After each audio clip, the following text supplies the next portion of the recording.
नमस्कार किसान भाई, मैं बिमलेश आपका अपने YouTube channel BS advance farming में आप सब लोगों का स्वागत करता हूं। हाँ तो दोस्तों, आज हम आप लोगों को परवल की खेती कब और कैसे करते हैं उसे कुछ बिंदुओं के माध्यम से आप लोगों को बताने वाले, जैसे भूमि और जलवायु, खेत की तैयारी, बीज बोने का समय और बीज की मात्रा तथा सिंचाई, निराई गुड़ाई मतलब कि खरपतवार नियंत्रण, उत्पादन तथा लागत, साथ ही साथ मुनाफा कितना हुआ। इन सभी बिंदुओं को इस वीडियो के माध्यम से हम आप लोगों को बताने वाले। सबसे पहले भूमि और जलवायु। तो जो परवल की खेती होती है इसके लिए जो है बलुई दोमट मृदा, काली मिट्टी और जो है बलुई दोमट मृदा हो या फिर मटियर दोमट मृदा हो, सभी प्रकार की भूमि में इसकी खेती आसानी से की जा सकती है और उचित मुनाफा प्राप्त किया जा सकता है। इसके लिए जो पीएच मान होता है खेत का, वो आपका 5.5 से 7.5 तक का जो है बहुत ही अच्छा माना जाता है। इतने पीएच मान में जो है इसकी खेती बहुत ही अच्छी देखने को मिलती है और उचित पैदावार होती है। फिर बात करते हैं जो टेम्परेचर की। तो जो फसल होती है परवल की, ये जो है शुष्क और आर्द्र दोनों प्रकार की जलवायु में ये बहुत ही अच्छे से इसकी फसल जो है बढ़िया, इसके पौधे की अच्छी ग्रोथ होती है और उचित कलने का फुटाव होता है, जिससे आपको बढ़िया से पैदावार देखने को मिलती है। और जो इसके लिए बात करें कि टेम्परेचर कितना होना चाहिए, तो जैसे मिनिमम टेम्परेचर होता है वो 15 से 20 के मध्य, तथा जो मैक्सिमम टेम्परेचर जो ज़्यादा से ज़्यादा सहन कर सकती है वो 25 से 30 या 30 से 32 तक का जो टेम्परेचर इसकी खेती के लिए बहुत ही अच्छा माना जाता है। और फिर इसमें आते हैं खेत की तैयारी।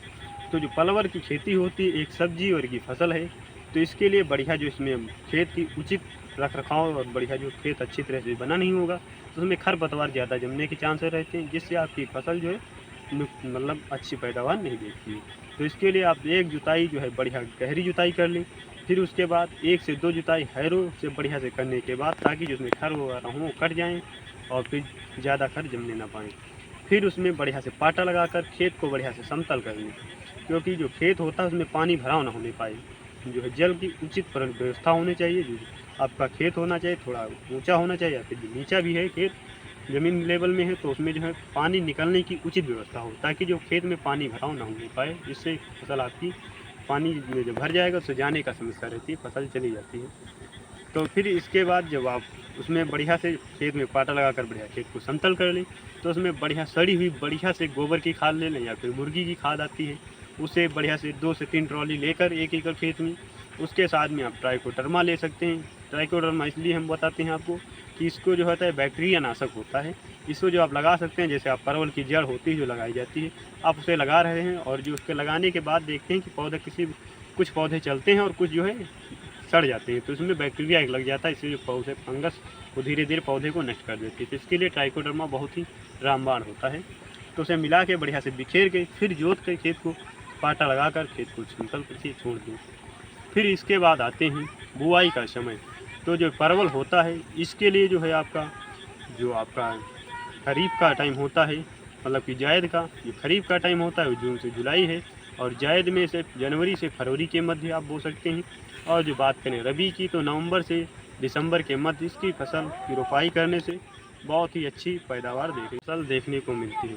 फिर इसके बाद आते हैं इसमें कितने पौधे लगते हैं। तो इसमें जो होता है 1 एकड़ खेत में जो है आपके 1500 से 2000 जो इसमें जड़ें होती हैं पौधे की वो लगाई जाती हैं, और उसकी जो दूरी रखते हैं, एक जड़ से जड़ की दूरी जो आप 10 से 15 फीट पे बढ़िया से रखें, और जो है लाइन से लाइन की दूरी आप जो है 10 फीट रखें पौधे की, ताकि जो उसमें उचित बढ़िया से जो है फैलाव हो उसके पौधे का। जब बढ़िया फैलेगा तभी उसमें जो अच्छे फल देखने को आपको मिलेंगे। फिर इसके बाद आते हैं इसमें जो है खाद व उर्वरक।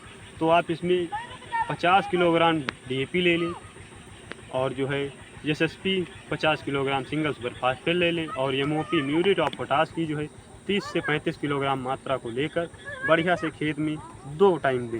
जब आपका पौधा 30 से 35 दिन का हो जाए तब एक बार दें, फिर जब पौधा आपका 40 से 50 दिन का या 60 से 70 दिन का हो जाए तब दें, ताकि जो पौधा होता है उचित बढ़वार देखने को मिलती है। और जिसमें जो होता है बेसल डोज ये 3-4 चरणों में दें। फिर जब आपका पौधा से 90 से 100 दिन का हो जाए तो उस टाइम जो है आप बढ़िया से उसमें ह्यूमिक ले लें, जो आप 1 किलोग्राम ह्यूमिक बढ़िया ले लें, और उसमें 45 से 40 किलोग्राम यूरिया ले लें नाइट्रोजन, और उसमें माइक्रो न्यूट्रेंट आता है 5 किलोग्राम माइक्रो न्यूट्रेंट को मिलाकर खेत में बढ़िया से बिखेर दें, मतलब खेत में दे दें पौधों को, ताकि जो पौधे होते हैं उसमें अच्छे कल्ले निकलें, और जो ज़्यादा कल्ले निकलेंगे तभी जो है अच्छे उसमें जो फल होते हैं अच्छे फल आएंगे। फिर इसके बाद आते हैं इसमें सिंचाई। तो जो परवल की खेती होती है ये गर्मी में जो होती है, इसमें जो है आप 7 से 8 दिन के अंतराल पर बढ़िया से सिंचाई करते हैं। अगर आप जाड़े में इसकी खेती कर रहे हैं तो उस टाइम 15 से 20 दिन के अंतराल पर अपने खेत में बढ़िया से सिंचाई करते रहें, क्योंकि किसी भी फसल में उचित नमी की बहुत ही ज़्यादा ज़रूरत होती है। और बात करें बरसात में, तो इसमें ज़्यादा बरसात के दिनों में सिंचाई की ज़्यादा आवश्यकता नहीं होती है। फिर इसके बाद आते हैं कीट व रोग। तो इसमें उसी पर सभी फसलों में लगते हैं, जैसे फल मक्खी हो गया आपका, सफ़ेद मक्खी है और तना छेदक कीट है, तो ये और इल्लियाँ हैं, इनका प्रकोप रहता है। और जो रोग होते हैं उकठा रोग है जैसे, और का आपका पाउडरी मिल्ड है रोग लग जाता है, सफ़ेद धब्बा रोग है, तो ये रोग लग जाते हैं।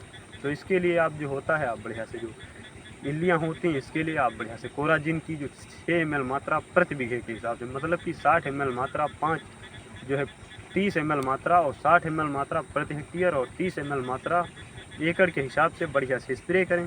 इससे जो इल्लियों का प्रकोप होता है, फल मक्खी वगैरह होती हैं, इनसे आपको छुटकारा मिलता है। और जो रोग होता है इसके लिए आप जो है ब्लू कॉपर होता है या फिर आप कॉपर ऑक्सीक्लोराइड आता है, उसकी जो है 200 से 300 ग्राम मात्रा बढ़िया से खेत में अपने स्प्रे करते हैं।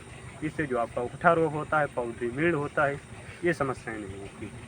और जो इसमें बात करें बढ़िया से जो स्प्रे शेड्यूल, जो आप बढ़िया से इसमें मतलब स्प्रे करते हैं दवाओं का, तो आपके पौधे में उचित फल देखने को मिलते हैं। तो आपका जो पौधा होता है परवल का, ये 90 से 100 दिन में जो है 120 दिन में फल देने लगता है, मतलब कि 4 महीने का या 3.5 महीने का जब पौधा हो जाता है तो इसमें फल आना शुरू हो जाती है।